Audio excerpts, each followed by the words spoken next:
I think it's time we have a very serious conversation about the state of snacking in this country. It's embarrassing. However, Cadbury have finally decided to cater to those of us with actual taste buds. For those of us brave enough to ask, no, do you know what? To demand more from their treats. They've launched the new Cadbury Dairy Milk Biscoff Bar. It's the collab of the century. The smooth expertise of Cadbury meets the main character energy of Biscoff. It's got that crunch, that caramelised vibe, and honestly, it's Ireland's new icon. It's love at first bite. And unlike your last 3 situationships, this one is actually here to stay. Grab one, try it, and stop settling for mid-tier snacks.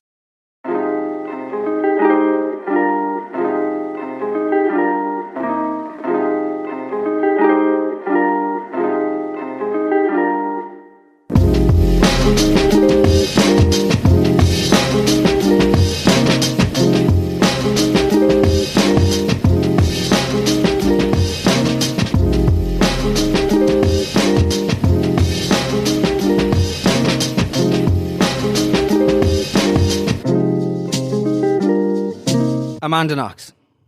That's me. Thank you for coming on the podcast. Thank you for having me. I'm so nervous, but not for the reasons you probably think. I don't think you're going to kill me. Do you know what I mean? I'm nervous because I'm fangirling right now. Oh, that's really sweet. I'm a huge fan of you. And thank you so much for coming to the Weekly Roast. Love it. Can't wait. Let's do it. This is like very, very different. Our podcast has been accused of being juvenile. We have a section called the Willy Willy Bum Bum section, which I cannot wait to find out exactly. what that is. We'll get to that. We'll do prison, Willy Willy Bum, exoneration, and do you know what I mean? Okay. In between the letters to Giuliano. So the reason why I asked you onto the podcast, I think, is worth clarifying. Great. I was familiar with your work, the Resilience meditation series that you did in the Waking Up app. Which I'm very proud of, and I think people should hit up the Waking Up app. 100%. Absolutely, yeah. It changed my life, and changes my life.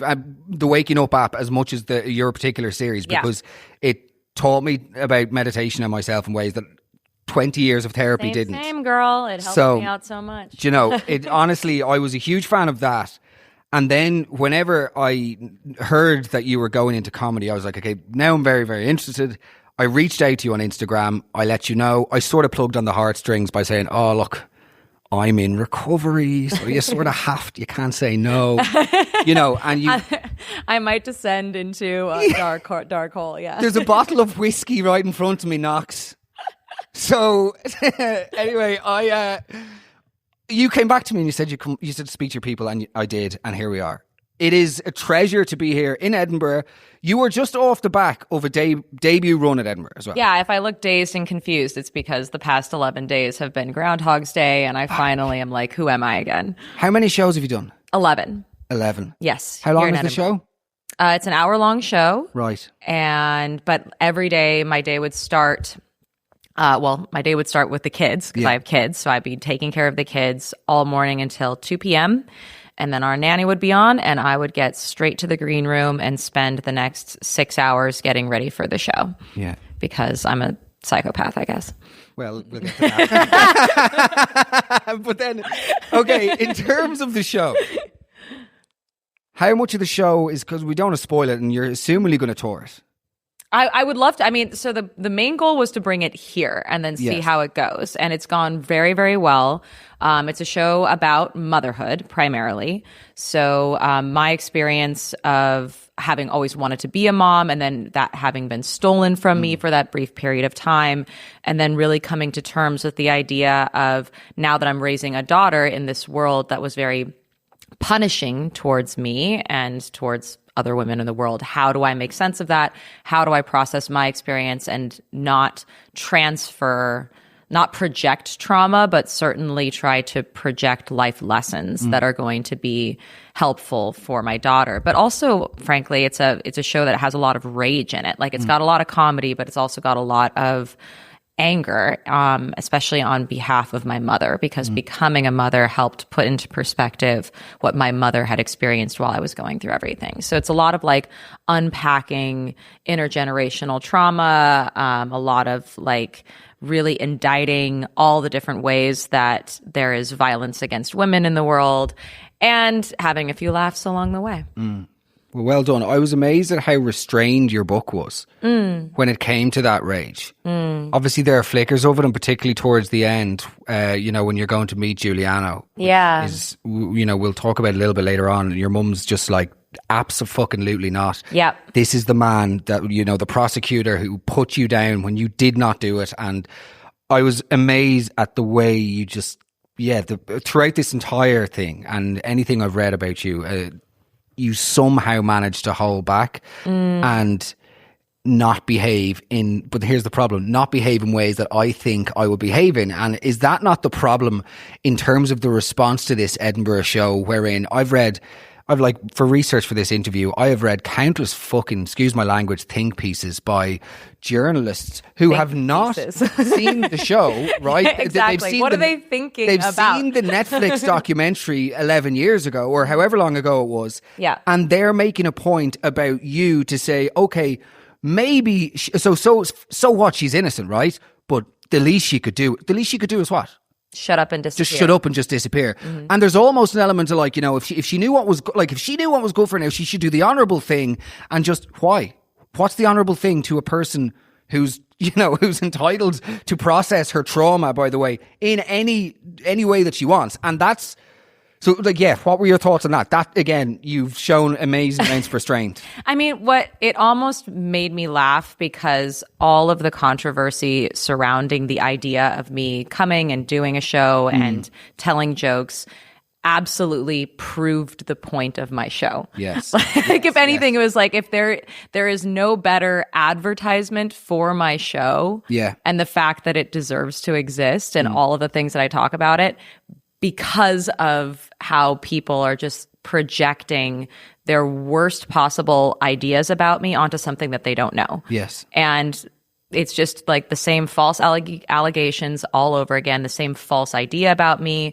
And I like, there was at one point where I was like doing a bunch of interviews ahead of the show.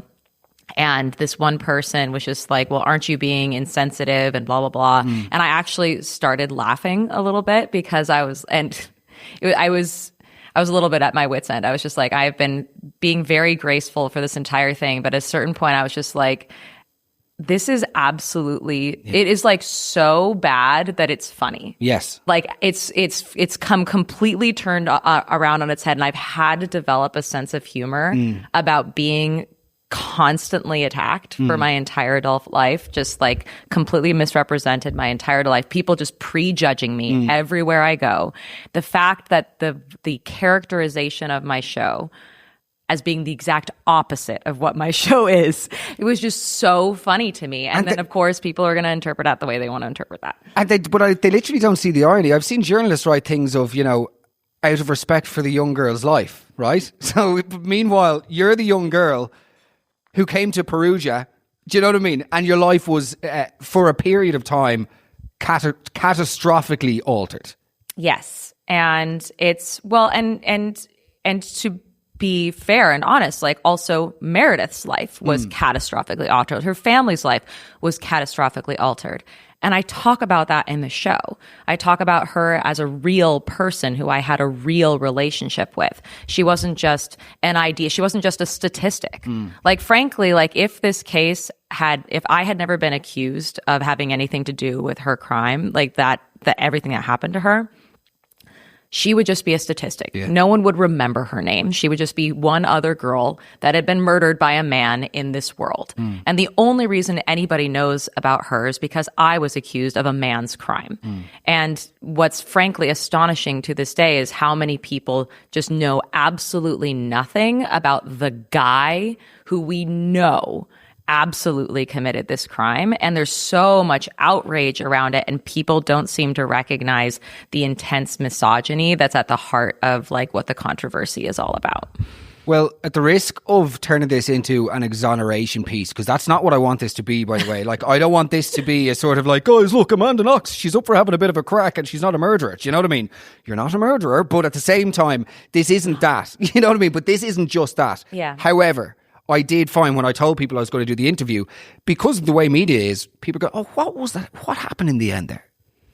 they don't remember. Right. So, like, for instance, Rudy, like, they don't remember. And certainly, of course, the lack of press that his ultimate, guilty verdict was, that people don't know. So would you mind giving us a 90-second just whistle-stop tour of, like, first conviction, then, release, and... Sure. Is that okay? Just to give us context. Yeah. And then for the whole story, yeah. With regards to Rudy, then, also. Absolutely. So what happened is a man named Rudy Gaudet broke into our home and raped and murdered my roommate, Meredith Kircher. I came home and discovered that my house had been broken into, called the police. The police arrived. We discovered Meredith's body. And immediately the police assumed that I had something to do with the crime because I was the person who called the police, because I was the first one there, because they didn't like the way I looked, whatever the case may be.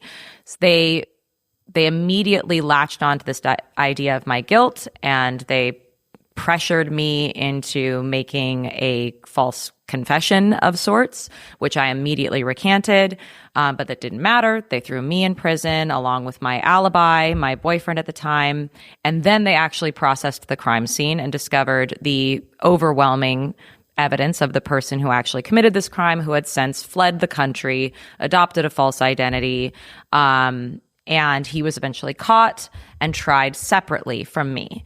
He was tried separately. He was found guilty of participating in the murder, and he was sentenced to ultimately 13 years in prison. I was tried separately, again, along with my alibi, my boyfriend. I was found guilty. I was sentenced to 26 years.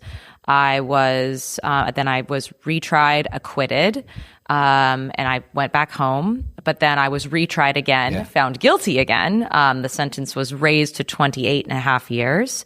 And then the Italian Supreme Court came in and definitively exonerated me. That was 2012? That was 2015. So the whole murder trial took place over the course of 8 years, 4 of which I spent in prison. And the vast majority of the time, the public's interest in the case was around the question of whether or not I was guilty.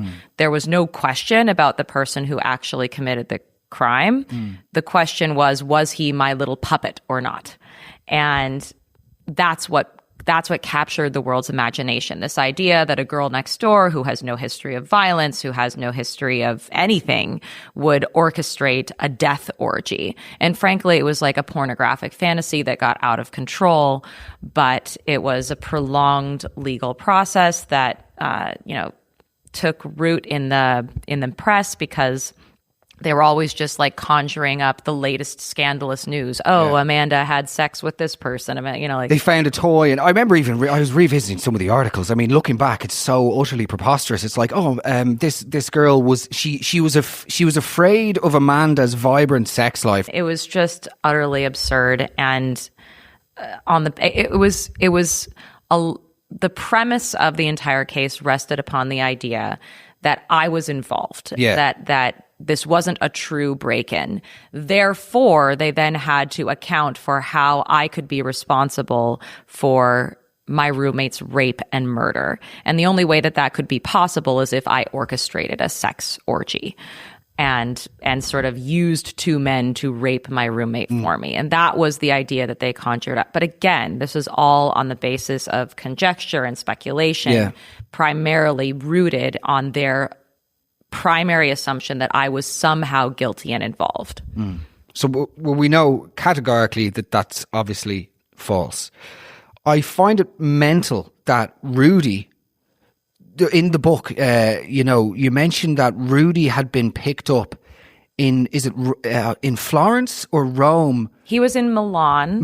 Sorry. Yes. So this is something that's like, again, because nobody really cares about the real murder in this case. Yeah. But like the way that he was overlooked as like a criminal, like this was not the first time he had broken into a house. This is not the first time that he had even wielded a knife against somebody. Like, people came into court saying, like, I woke up in the middle of the night and found this guy in my house holding a knife. 5 days before the crime occurred, he was found having broken into a nursery school.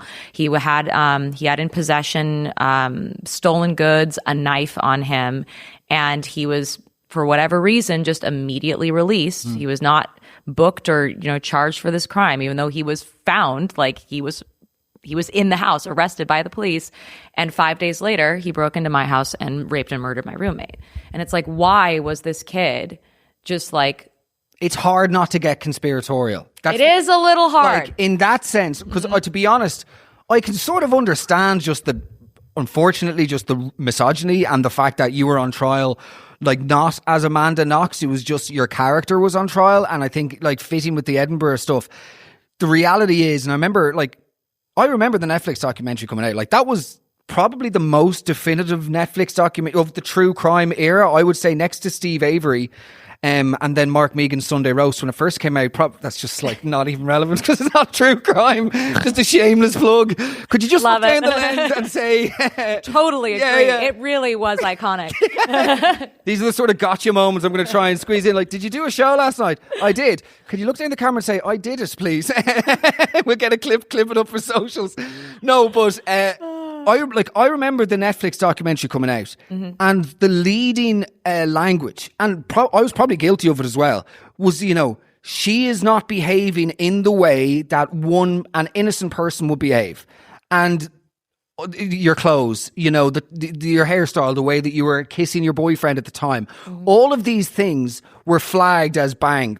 And by the way, these are from people who have not moved from their couch in a fortnight. Do you know what I mean? Yeah. Probably playing Fortnite, and now they know exactly what a murder is, and ultimately similar to the guys, the West Memphis. Yeah, the West Memphis 3. Yeah, I know you met one of them at some point. Yeah, no, I've met 2 of them. Okay. Yeah. And, that documentary, West of Memphis, is heartbreaking for so many similar reasons as your story. But what was on trial here is the fact that these kids did not fit the conventional stereotype. And I believe with your story, which is why, your book, your life, everything that you've done after prison will positively impact so many, because it was, as far as I'm concerned, it was your character. You did not fit the way that people, as I say, people thought someone in your position should behave. As a result, guilty. And there you go. Like, yeah, I mean, looking back is really interesting because for me, I think that I've really tried to understand this, because ultimately like a lot of people ask me to this day, like, do you regret the way that you were acting back then? And I was like, guys, I was a 20-year-old kid who nothing bad had ever happened to. All of a sudden, like, I came home that morning expecting to take a shower and get dressed up in something pretty because I was going to go on a date weekend with my new boyfriend who was being so sweet to me. Like, that was like a crime, like a murder was the farthest thing from my mind. I go back to my house. I notice things are off, but I don't immediately jump to the conclusion of course, there's a murder there. Like, because why would I? Yeah. And then I do the thing that I'm supposed to do, which is call the police and do whatever they tell me to do, which is what I did. And it's like, okay, yes, did my boyfriend give me like a hug and 3 quick pecks outside of the crime scene to comfort me while I was standing there, like just in utter shock? Like, yeah, but I feel like there's this I feel like there are so many people who are so invested in the idea of my guilt that they're looking for reasons to find fault in me. Confirmation bias. It's a kind of confirmation bias. And because I think it's embarrassing to admit that you would jump to insane conclusions at the expense of a innocent young girl.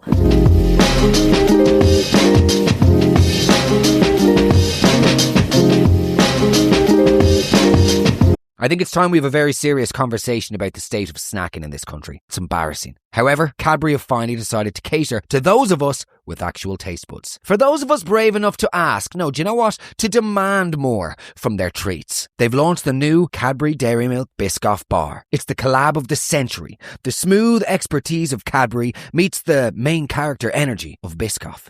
It's got that crunch, that caramelised vibe, and honestly, it's Ireland's new icon. It's love at first bite. And unlike your last 3 situationships, this one is actually here to stay. Grab one, try it, and stop settling for mid-tier snacks.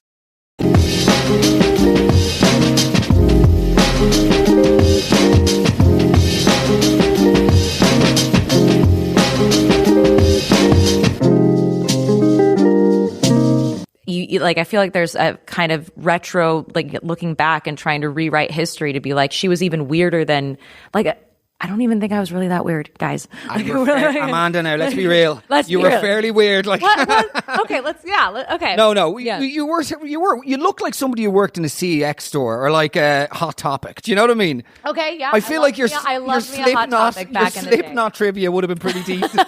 Do you know what I mean? You strike me as somebody when I was 13 would have like had some sort of pact with me, not like in a not like in one of those. Not the way that the media made it, but as in, I was in that zone. I was in the phase. I was a big Slipknot head. I don't think you were conventional. And I think that, but the way, it's all about framing. It's all about framing. And the shots of you and your boyfriend at the time, it's like, when they've got the fucking orchestral music beneath it, and it's like in slow motion on repeat. Like, the family are devastated. Meanwhile, you've got her smooching the face. That's not the way that it is, and that's all. As we know, like the impact of the media is just bananas, and I think the media has everything to answer for. By the way, in so many cases, and that's something. There was a rage that I felt when I was reading the book.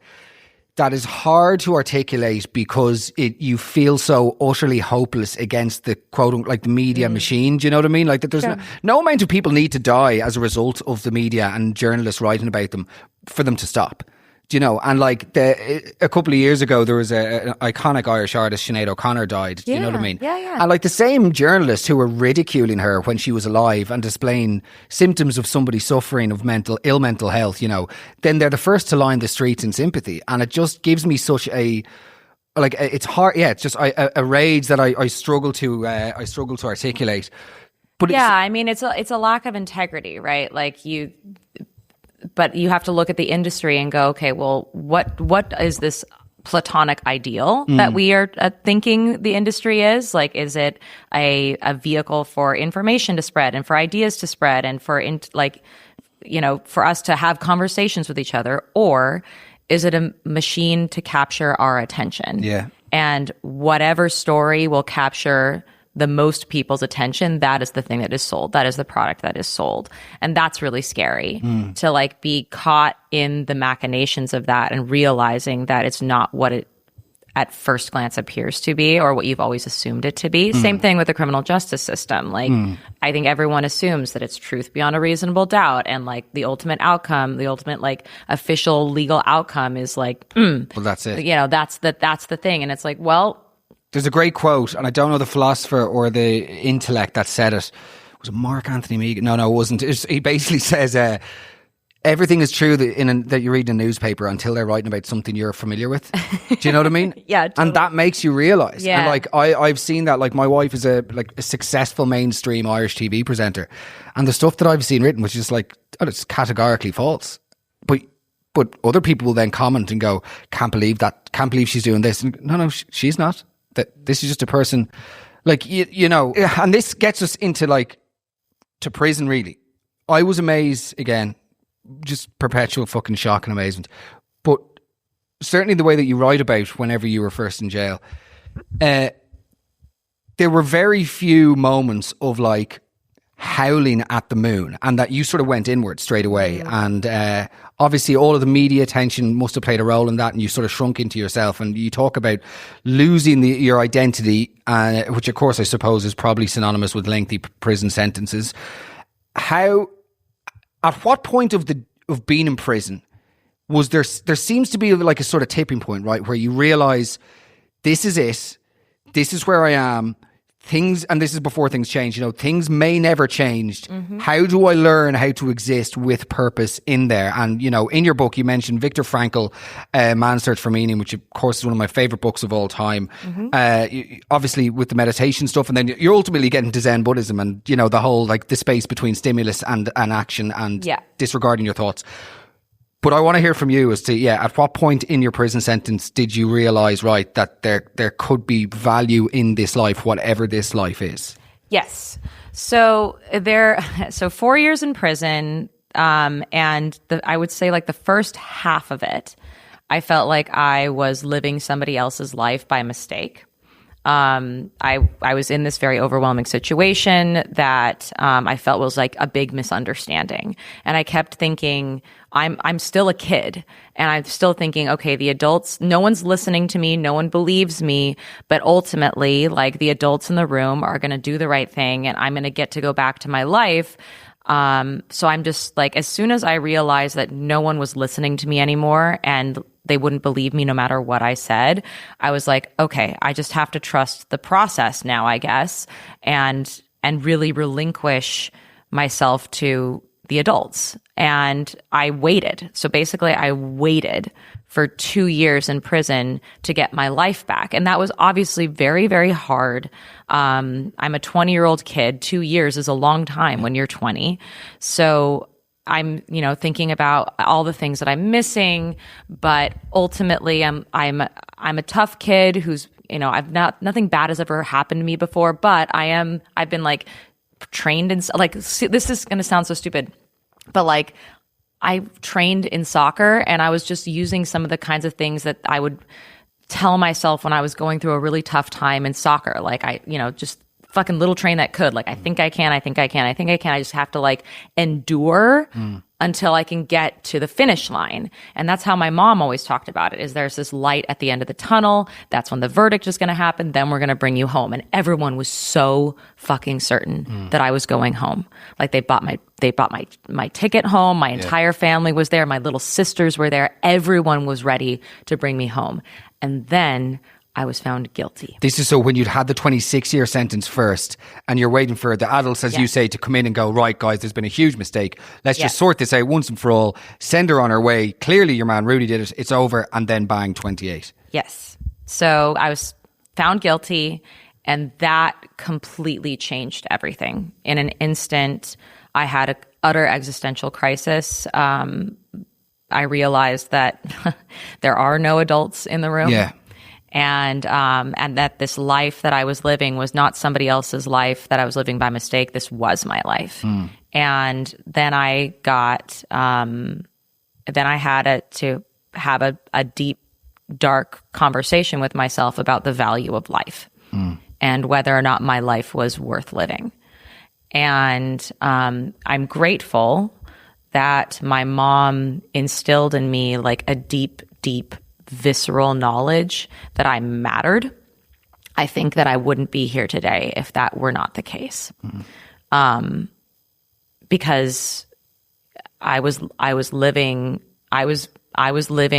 the life of somebody who had committed a horrific crime. I was treated that way.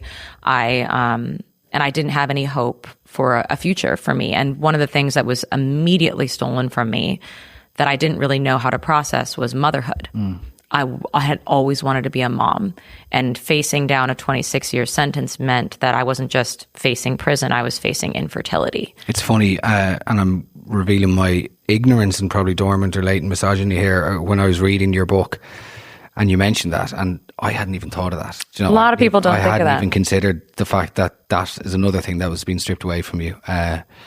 Yep. And so that flipped the mindset for me of like, okay, I had that like deep, dark, honest conversation with myself of like, is this life worth living? Well, I matter, and my life matters. So it's not even like my life to take away, because it belongs to my mom. It belongs to my sisters. It doesn't just belong to me. So I didn't feel like I was in a position to just check out. Okay. But what that did mean was that I was choosing to live. Yeah. And if you choose to live, it's kind of on you to make it worth living. And if you're choosing, there's a power in that. Because choices, we feel powerful when we are choosing something rather than if it's been inflicted on us. Exactly. Like, no, I switched it in my mindset that like no one's inflicting this life on me. I'm choosing to do it. It's not the life that I would have chosen for myself, but, fucking A, I'm alive. Yeah. Like, it was not lost on me that I was amazed. had something slightly different happened, I could have been dead. Yeah. So I remember in the book you're saying that, like, obviously all of your fellow inmates are Italian. And I mean, most a lot of them are. I would say like half of them were from anywhere like, Eastern Europe, or there were a lot of like Nigerian. Any Irish? No Irish. No Irish. Only there's a few bloody Irish. Go on, the Irish. Yeah, it was funny. There were no Irish there, but yeah, I don't know. But you mentioned about certainly the Italian ones. You talk about the relationship with religion and how their idea was that this is part of God's plan. And yes, remind me of the priest named Don Saulo. Don Saulo. Yeah, Don Saulo Scarabattoli, who was the priest who was stationed. He was the guy, the spiritual advisor of the prison. And what's the thing he says about the tapestry? Do you remember? What's the quote? Yes, so he would say things like, life and the universe and the world is this great tapestry that God is pulling together, and all of us who are a part of it can only see the strings. We can't really see the whole thing for what it is, and we're not going to be able to see the whole thing for what it is until we're dead and in heaven. And then we can look down upon God's tapestry and appreciate his vision, even though it involves a lot of suffering and painful, horrible things that don't make sense. And I did not find myself comforted by that vision. It felt like a cop out. It felt like, okay, sure, I guess you can have faith in that, but I don't have any reason to have faith in that. I didn't have any reason to think there was any kind of coherent, benevolent vision for what it is that we experience in life. I didn't think that there was inherent meaning in anything. You make meaning. And so when he was conveying that kind of idea to me, I pushed back, and we had great, like, he was my best friend in prison. We had great philosophical debates about this kind of thing. But one thing that he did say to me that really resonated with me was when we talked about prayer and what it's for.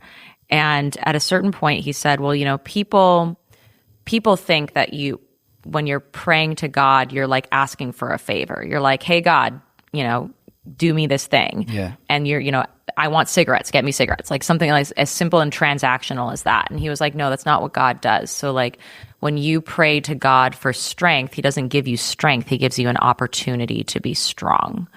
And like, again, like at no point was I thinking, oh, somebody is like intentionally doing this for me. But it did sort of flip a mindset for me where I thought, okay, how could this experience be something that is for me? How can I take whatever this thing is that I have in front of me and use it as a means of momentum in my life and growth in my life? And that has absolutely been so helpful for me because, I've had this ongoing process, even just the legal process of this whole thing of like back and forth and one verdict that's against me and one verdict that's for me. And it seems like things are very obviously good or bad. When I get convicted, it's bad. When I get acquitted, it's good. But like I've had to learn to accept whatever outcome arises and ask myself, how could this be for me? Yeah. Even the bad stuff. Because I mentioned to you earlier on, there are parallels that are impossible to ignore. There are parallels with your thinking both in that period of your jail, when you were in jail, and then afterwards with recovery.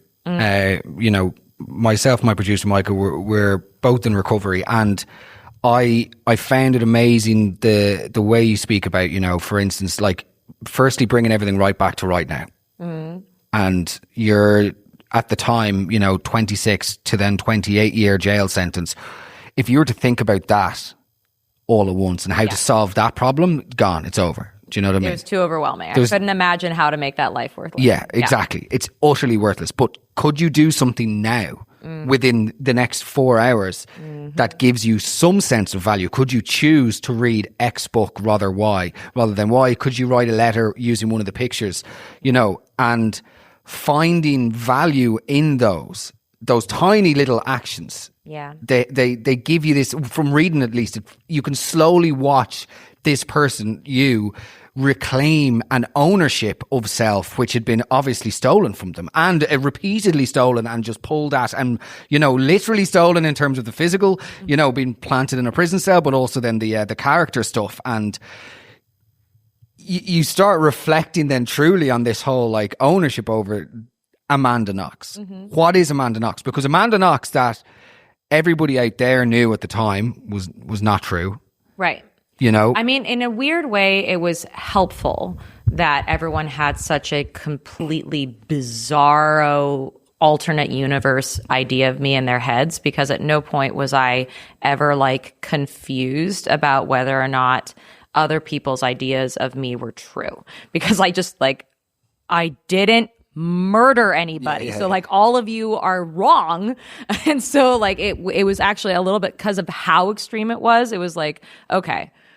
That almost makes it easier. It almost makes it easier to be like, no, you're wrong. But I'm still grappling with now that my life is something that I didn't think it was going to be, who am I in the midst of all of that? And actually, I wanted to ask you, because I don't know a lot about recovery, but I'm really curious if there is thinking around, because you're right, like something that I found has been incredibly helpful for me navigating a very unpredictable and sometimes very unfair life is focusing on what you have now. What can I do now? How do I, in this moment, through what I do, assert who I am? And then like whatever the outcome is going to be the outcome. Like I've found that like to really sort of divorce yourself from whatever the outcome is and just be really like intentional about like, what am I doing now? And how is that how am I really it's not even presenting. How am I asserting my values and my thinking and my personhood in this exact moment? What it has led me to be at is in a place of where it's really hard for me to plan things. Yes. Because I'm like, well, I don't know what the outcome is going to be. I know what I'm doing right now. Yeah. But like people keep coming here to Edinburgh. People are like, so what's your plan after this? And I was like, I'm here right now. Like this was my plan. But also here right now. Expectations are the enemy of happiness, because certainty. That's the one thing that is certain, is that something mental will happen. Whether that's something is going to happen. If it's a tsunami, if it's COVID, if it's Amanda Knox getting sentenced to 28 years in jail, Mark Mehigan winning a BAFTA. He's walking in the streets of Edinburgh. A casting director looks out his window. Look at that handsome young boy. He's been chased by Amanda Knox. Get her, guys. Lock her up. She's got to... No.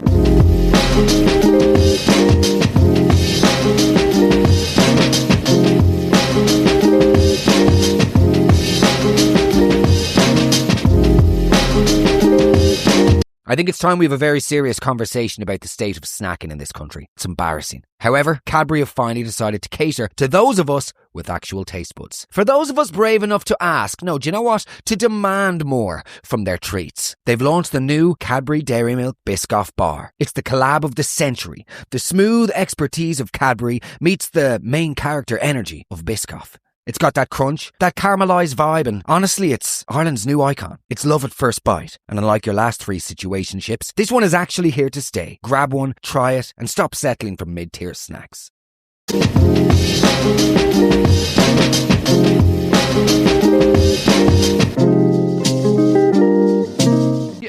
Okay, so in terms of the recovery thing, firstly, the best and probably worst thing about recovery is that we just have like so many phrases. Okay. That just like sort of, there's a phrase for everything. Okay. And sometimes you want more than a phrase, but like that sometimes a phrase, and actually almost always the phrase is all you need. I'm just speaking to my experience, nobody else in recovery. But do the next right thing. Yeah, okay. That is just basically like, do the next right thing. And, you know, you could like, and I don't want to jump too far ahead, but when you get out of prison, right, you talk about this weightlessness.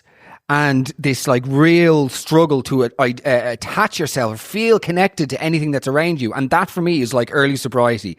It's like this whole thing of where you've been liberated from like the addiction in terms of you're not drinking again, right? But you are still like, but you're not in this new world, but other people think that you are because you present. Here you are. You literally present. Yeah. But everything is different, and what's happened has happened, and then you're wondering why can't you feel like the way you were before things got so bad? But things will always be bad, and this is when I'm probably jumping around 27 things at once, but I wanted to talk about this because you speak about the trauma, and I was so moved when you talk about how not trying to be the person before the trauma was there. And I could identify that with somebody very close to me got a diagnosis about 18 months ago. And that just like shook everything, right? And it was devastating. And then subsequent to that, there's been some great moments, right? Recently. Great. But then I almost feel, why don't I feel like I did before they got the diagnosis? And the reality is because that diagnosis has always it's happened. Yeah. And I can never change how it felt to hear that and how it felt to process that. Yeah. And rather than trying to get back to the way things were, it's about just living in, this is the way things are now. Yeah. And I sort of getting confused here. Where was I going? Was there? I'd want to back that. What I think you're sort of encouraging me to talk about is that space of that limbo space between phases of your life where you're trying to recalibrate who you are.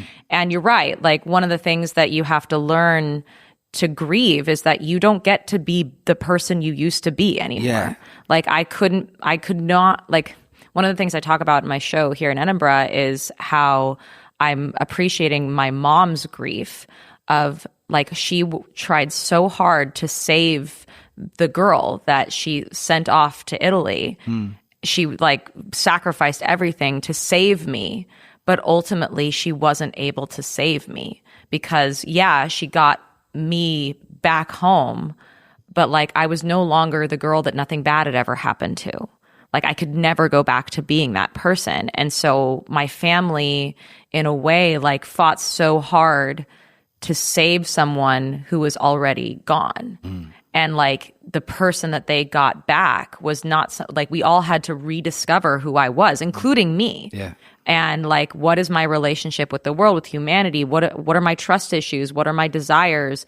And what you are my consumed about opportunities? 500 books or whatever. So like of course your perspective is going to be shifted and changed. Yeah, and I grew up in a weird way in a foreign country. Like a lot of people are like, how do you feel about Italy? And it's like, well, I feel like an Italian person. I have a love-hate relationship with the country because I know it too well. Yeah. And like I grew up in a big way in this country. I speak the language fluently.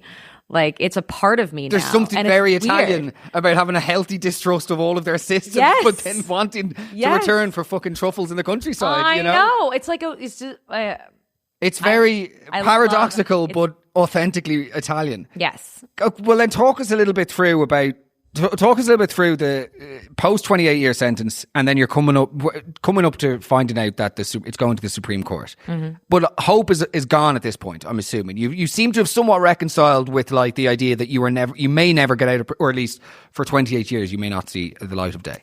Yeah, I mean that was super hard because when I was originally convicted, it was on the basis of just bad forensic evidence. And that forensic evidence was debunked in the course of the appeals trial. And so they were like, okay, there's no evidence that she was anywhere near this crime, so let her go home. But then they retried me basically on the basis of just character assassination. They were just like, she acted guilty, therefore she must be guilty. And it's like, how do you fucking argue with that? It's like, okay, you think I acted guilty. Like, what? I've already proven that I was physically not present when this crime occurred. What else? Like it just like rationality was out the window, and I didn't really know what I could have faith in anymore. So like I lived those 4 years of technical freedom in this limbo space of not feeling like I could plant roots, not feeling like I was afraid to get a cat because I was worried that I was going to be fucking shipped back into a prison cell. Yeah. You know? It does, like, it was hard reading, to be honest, even though it was probably the most, when I say mundane chapter of the book, like in terms of the events are quite mundane, but it's just like, yeah, you can't go to the grocery store without everybody stopping. You can't walk into a bar without that moment of recognition, and everything changes. But then also you're still in this weird half-life and you're so lonely. Yeah. Like, you know, it's one thing to be lonely in a prison cell where it's like, okay, obviously I'm lonely. I'm in a prison cell. It makes sense. Like you're sad, but you're not living that. You don't have that extra level of sadness, of meta sadness that you are sad, because it's like, duh, I'm sad. We were talking about, nightclub sadness the other day in a podcast. You know, nightclub like, well, obviously you don't, you're in jail, but like if for nightclub sadness, you're sitting in a nightclub and everyone else is like dancing and jillipping and having the greatest time ever. Like, and why aren't I happy? That was me. So you're sad home. And then you're sad at the sadness. Yes. So I got sad at the sadness when I got back, because I was like, this is all I wanted, but it's not all I wanted. And why am I sad? And my life isn't what I wanted it to be. Yeah. And it's that fixation on what you think your life should be versus what your life is. And that's that area of like extra suffering that you inflict upon yourself until you just like allow the world to be what it is and your life to be what it is, and then try to recognize what you actually can do with what it is. And you can only do that once you've accepted it. I thought the piece about your family and again, when you were serving your sentence, the guilt of the impact it was having on your family, like the amount that they'd lost, but the lives that they'd lost and the things, the opportunities, then the cost, like the visits. What is it like? You were only able to have one visit every... So I had 1 hour visitation a week. Yeah. And I had 1 10-minute phone call a week. And for your entire duration, though, that you were there, your family made sure somebody was there. Yes.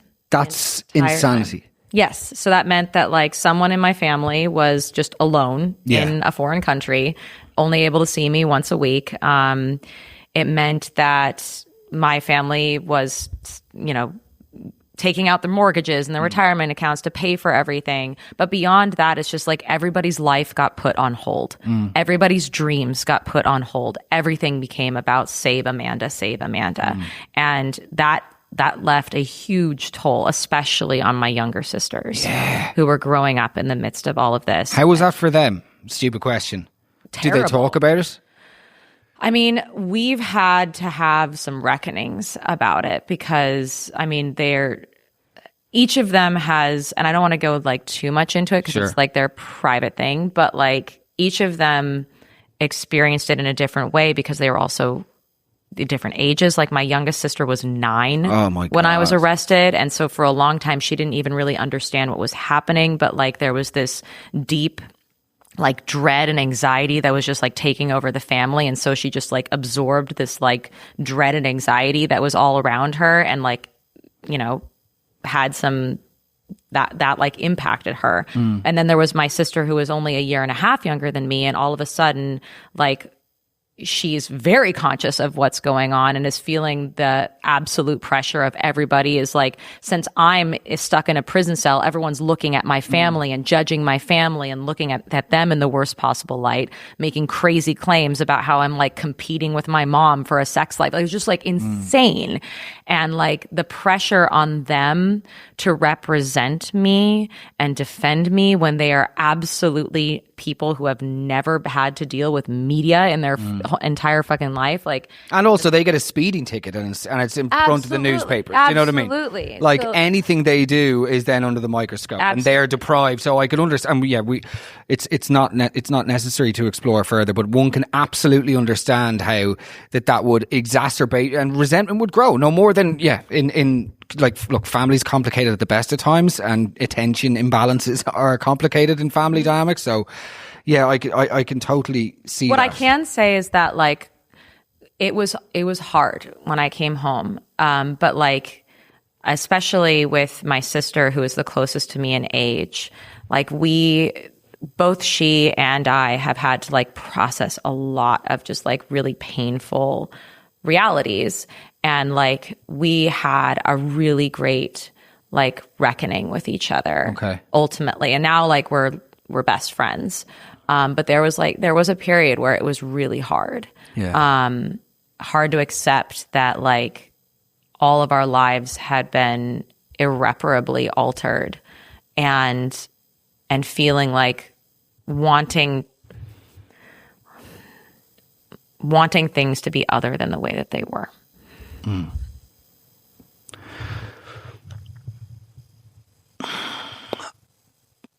I feel like this wah, wah, so sad. I've got some orchestral music in the background that'll fade in. Then we'll get a break. This is brought to you by Squarespace. I swear. It's actually not a shop. Life is fun and you can laugh about it. I mean, the word reckoning is interesting, and I hate that I have to ask this question, and it's so stupid, but I will ask it because all of the profound perspective shifts that you've had, okay, in prison, out and outside of prison, in early, the early days you adjusted back to, not even back to, you, created a new reality for yourself. And the learnings you talked about, Viktor Frankl, like all of your meditation work, the stuff that's all ultimately traced back to Zen Buddhism, there was, what was the other one again that you said? There's a fucking unbelievable quote. Real live, laugh, love vibes is perfect.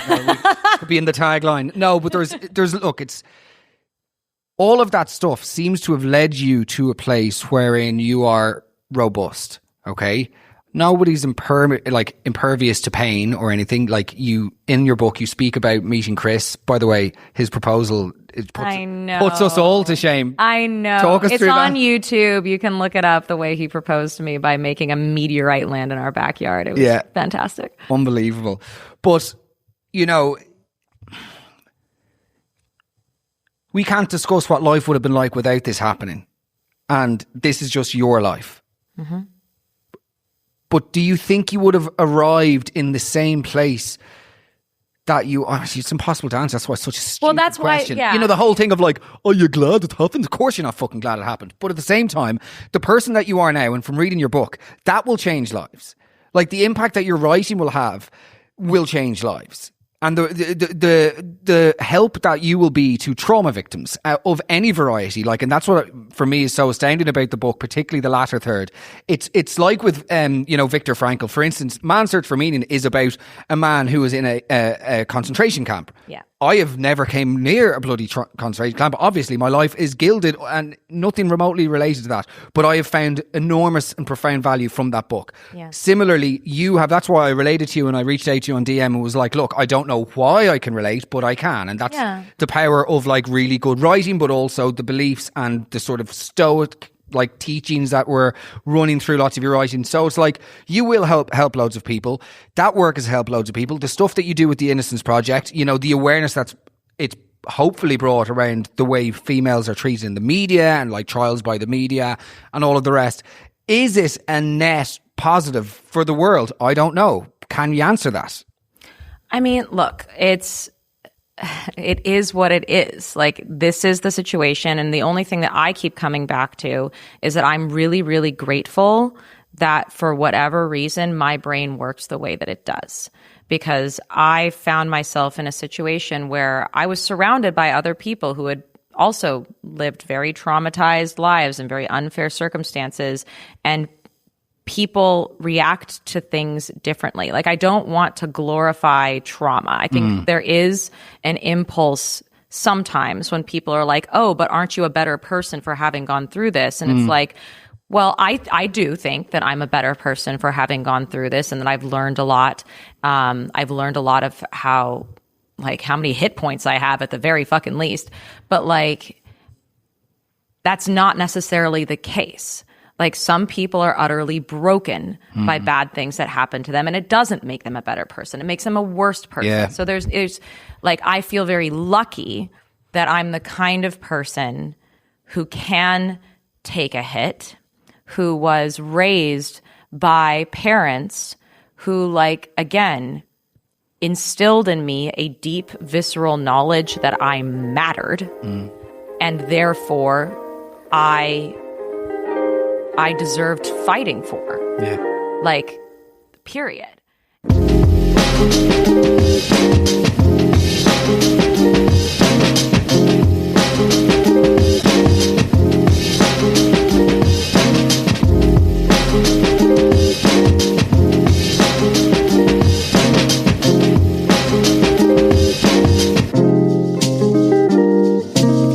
person who wants to believe that there is a plan for everything. Like, it is weird that, like, when I was a kid, I was not the fastest or the smartest or anything. I was just the one that could keep going. Like, that was in my soccer team, that was my skill set. I could take a hit and keep going. I would endure. And so, like, that's just the way that my mind has always been. And it has allowed me to process incredibly traumatic experiences. And it's put me in a position to also really benefit from those traumatic experiences because I'm not just taking them at face value. I go, what is behind this bad experience? So, like, in the book, I didn't just, satisfy myself with the idea of, like, well, bad things just happen because of evil people in the world. I was like, no, I want to understand why. Yeah. And the only way I'm really going to understand why is if I put aside all of my hurt and anger and resentment and, like, confront somebody face to face with, like, a genuinely open mind of, like, how they could have hurt me and thought that they were doing the right thing.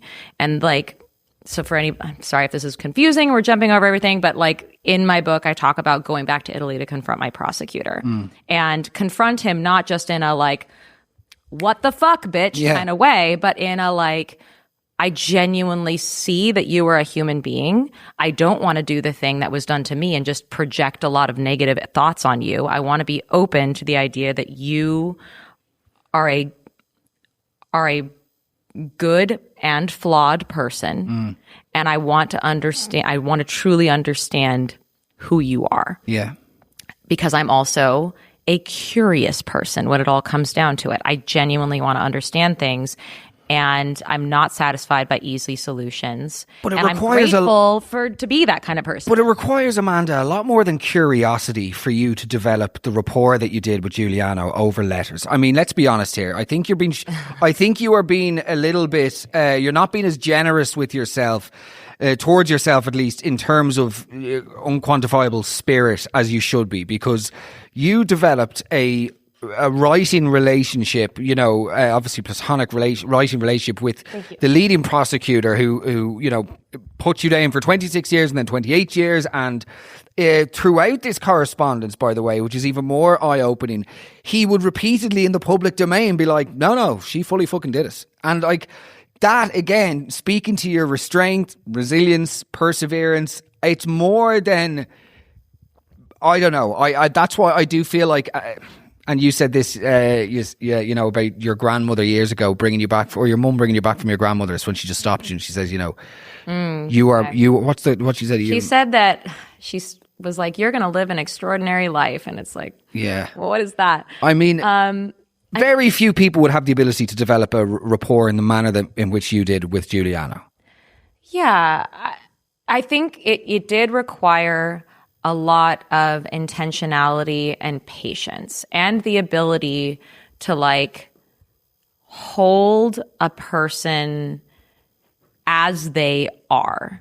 Like, in the most ideal circumstances, if somebody hurts you, they recognize that they hurt you, they apologize for hurting you, they, like, they hold themselves accountable. But in the vast majority of the time, most people don't experience that. People hurt other people and they don't want to admit that they were wrong, or they don't, like, they're really entrenched in this idea that, like, they were in the right, and therefore even if someone was hurt, like, that's not on them. And I found, like, you're right that, like, throughout my process of developing a relationship with Giuliano, I've had to hold him gently as I have been, like, triggered and deeply wounded and frustrated by him in that process. And I think, again, but it comes back to, like, I was really persistent in wanting to really truly know him, which meant that I had to put myself in a position of being wounded by him. I had to be, like, continually to be wounded by him. But, like, I know that I can take the hit. Like, I know that I have the hit points. I know that I'm not a fragile person. Yeah. And, like, I can see him in his, like, stubborn, flaily imperfections. And frankly, becoming a mom has actually really helped me with this, because there's nothing like being around a toddler all day to realize that every fucking person in the world is just a toddler having a tantrum. Yeah, yeah. Like it's absolutely true that like I look like there are moments where I just like put on my mom hat and I'm like, oh, he's having a tantrum. Yeah. Okay. Like I can hold you gently as you lash out at me. Yeah. And I can still hold you gently. I was at my daughter's christening on the weekend, and I was saying to a friend of mine afterwards, it was just the two families, like in-laws and, you know, my family. And I was saying to somebody yesterday, I was like, we're all in this room. So like all my siblings, all my wife's siblings, their husbands, their partners, our parents and all the rest. And for whatever reason, it was an absolutely gorgeous day. But I had one of those like profound, like grounding moments where you see everybody just like that, right? Like as a sort of toddler, just fumbling and mumbling and bumbling their way through life, and everyone's a bit awkward, everyone's a bit insecure about their own shit, everyone says the wrong thing at the wrong time, everyone has wants and needs. Do you know what I mean? We're all just sort of fucking it up, right? Yeah. But in a very endearing way. Yeah. And I was able to see everybody like without, for whatever reason, it just didn't carry the other way. Sometimes with family, like you go in and there's all the relationships and hierarchies and blah blah blah, but there just wasn't on this day. It was so effortless. I was like, I wish I could preserve that feeling, because if you approach life like that, like if you just treated it, and it's, oh, here we go, Mehigan has the answers, book number 2. But like, you know, if you could treat everybody with that sort of like, they are just bumbling and fumbling their way through everything. Yeah. It's like, another thing I read a while ago, and it's like, don't attach malice where ignorance could be the answer. Do you know what I mean? And it's like, sure. And even like, and if you really want to go down that deep rabbit hole, even those who have like malice in them, like that itself is coming from a place of weakness and fear and fear. And like, you know, when I think about the guy who raped and murdered Meredith, like he like when it all comes down to it, like he was a scared little boy who did a bad thing, and he knew he did a bad thing, and then he ran away, and he was a scared little boy. And like that doesn't excuse the thing, but it certainly like makes you feel a different way about it. Like you're like, wow, what people do when they are afraid. Yeah. And when they don't have impulse control, like that is real. Like real, deep, horrific things can happen because of something as simple as that. Yeah. And it really puts things into a new perspective. And go ahead. We were speaking about somebody earlier who has a lot of money, but just did something criminal recklessly. And we were saying, you know, why? Why would he do that? It's like, well, inadvertently, it's man's search for meaning. He needs to find a sense of purpose because he's afraid he has none, you know? Yeah. And doing these things is what gives him. So it's not the money. It's not to have more of that. It's to feel some sense of purpose, like, which is what we all, to feel like he has ownership over his being. Yeah. Look, there are positives to be taken. Well, sorry, not to be taken, but there are positives in your story that I would like people to know about as well. When you write about your daughter being born, I was in tears. Like, it's just so beautiful, but also you were such a stranger to happiness. Do you know what I mean? You were like totally ill-equipped. You're probably the most unprepared for just the abundance of joy. And like, even when you talk about your relationship with Chris and like, you know, the trust slowly but surely and all of that, it's amazing. But like, can you talk just through the happiness that you do have now? Because we don't have long left, so I just want to make sure. Oh my God, yeah, okay, yeah, great. Sorry. Also, actually, one more question. Yeah. What about in jail, the Dementors? I had to. Has anybody asked you that yet? No one's asked me about the Dementors, which Prison is a Mike. huge oversight. How was the gruel? But I mean, it's like it's a great. It's a great way of thinking about depression and just like the soul suckingness of like a punitive environment. But I mean, again, like I would look around me in prison and I would be like, holy shit, I'm innocent, but I am absolutely the lucky one here. Really? Oh my God, absolutely. I mean, these women that I was imprisoned with, half of them, if not more, were like deeply, deeply mentally unhealthy. And like, untreated. And untreated. Yeah. Like absolutely had like deep psychological issues and mental issues that were just completely untreated, which is why they ended up in prison in the first place. And then the other half of them had deep PTSD because of just shit that had happened to them in their lives. And again, like it goes back to like I was loved. I knew that I mattered. So many of the women that were around me did not have that knowledge. That was not instilled in them from childhood. And you could see it. Like you could see it the way that they treated themselves. You could see it the way that they treated each other. And so when I was in that environment, like, of course, I was sad all the time that I was in that environment, but I knew that compared to everyone around me, I was incredibly lucky. Yeah. So, it helps to be able to like have the ability to see things for what they are. Do you ever have to catch yourself with your, obviously not yet in terms of age, but like your ability to sort of still have some trust in systems, right? Because you clearly do. Like you do participate in life, right? You're here at the Edinburgh Fringe. You've just done the 11 shows at the Edinburgh Fringe. You are engaging in the media, as devoid of fucking soul it is. You are engaging with the media to a degree. How do you sort of compartmentalize the way that you talk to your kids about that and also yourself, like manage your trust? Because we spoke a little bit before we recorded today. You knew that this wasn't going to be some sort of stupid fucking, oh, did she or didn't she? There was a glint in her eye. You know what I mean? But like, you knew that it wasn't going to be that. Like, how do you navigate all of it now, like going forward, and how do you think you might do it with your kids? I mean, I think that one thing that I've learned is to not romanticize systems, and to recognize that systems are just constructions that people made, and people are what they are. You have to trust people to be what they are, which is imperfect, and afflicted with myriad issues. So I trust institutions to be imperfect. And so I'm not surprised or scandalized when they turn out to be imperfect. And it does allow me to have like a little bit of a little radar out there for like a sort of simmering skepticism, which I think is good and not cynical, because I do think that also we can trust people to like actually be genuinely motivated to do good things and want to do good things. So like you have to just recognize people for what they are, and it's not a black and white situation.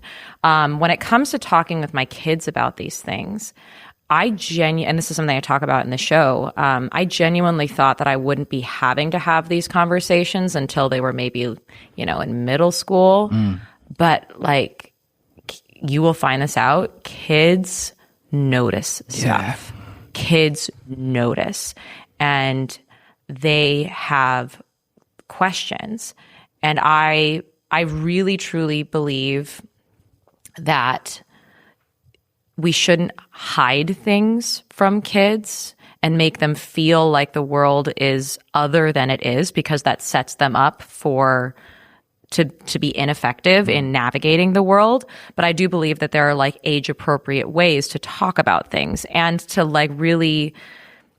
Can I give you a little bit of a parenting advice? Please do. The best fucking parenting advice I ever got was say no. Like really, truly say no only when you absolutely have to. Yeah, there seems to be a culture of the anti-no brigade going on. Well, so can I explain it? Because it's not meant to be like indulgent. It's not like who the fuck cares if they have helicopter 3 ice parenting creams. or whatever. No, it's real. What it really is it's like setting yourself up to have a dynamic with your kid where like you are helping them figure out the world. And instead of sort of like shutting them down, you find a way to like navigate that energy in a positive direction. So can I have ice cream for dinner? You can have ice cream on the weekend, and you can help me make dinner tonight. Amazing, and you can have a say in what dinner is going to be. It's not going to be ice cream, but we will have ice cream on the weekend. And so like find a way to yes and. Does it work on wives? Does it work on wives? I mean, brilliant. I don't have a wife, but I definitely, I think... Introduce a bit of laddish banter just to wrap up a very powerful conversation. No, but like it's, and this has been super helpful for me when talking with the kids, because some of the most heartbreaking moments. So I loved it. I'm very playful. I'm very with kids. I really like that spark in me of like the person that I was before that everything bad happened to. That's like the closest I get is when I'm around kids. It is so unbelievably magical that you've just said that, right? And the reason being, I had a conversation with somebody on the weekend and I said that the cure for most of my ailments is to speak to somebody really young or really old. Yes. Genuine. I usually opt for the younger person just because the smell and stuff. Do you know what I mean?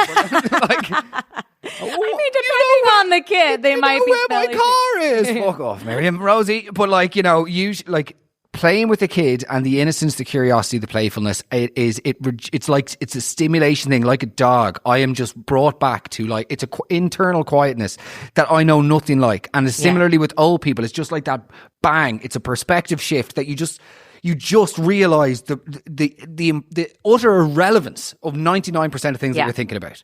And that is what I was chasing through addiction, by the way. Like, that's what I was chasing with drinking. I was chasing ultimately peace of mind and serenity and at the bottom line, an acceptance of how things are now. And from your book and from talking to you today, it seems like you are very much here now and accepting things as they are now, knowing they are absolutely not imperfect. And there is no tour of fucking exoneration. There's no Edinburgh Fringe that's going to result, by the way, in the media welcoming you open-armed into the British public life saying, good old girl, you know, we know you're innocent. It's never going to happen. Yeah. There will be all of these different, there'll be the grey area, there'll be the people on the left, the people on the right. But utterly irrelevant, because the Amanda Knox that they're attached to is not the woman who was living a very meaningful life and having impact on people, you know, myself included. But to finish this thought, my daughter has come up to me like as young as like 3 years old. So basically she is just learning to communicate. Okay. And she's come up to me and like held my face and like looked me direct in the eye and been like, why is your face sad? Oh God. And you're like, fuck. I thought you were going to say, she's like, please put on Mark Mehigan's Weekly Roundup. It's because I didn't put on the podcast. Genuinely though. Yes. No, like they are, or another thing. That is just. Another thing that like I've caught my daughter doing, because again, they're fucking watching you, is I play piano at home. I play music at home. And I caught her, again, 3 years old, at the piano. And I was like, oh my God, she's like just on her own playing the piano. She's singing. And I couldn't quite hear what she was singing. And then I kind of crept up on her and she was impersonating me. No. And her impersonation of me was playing the piano and just going, I'm sad.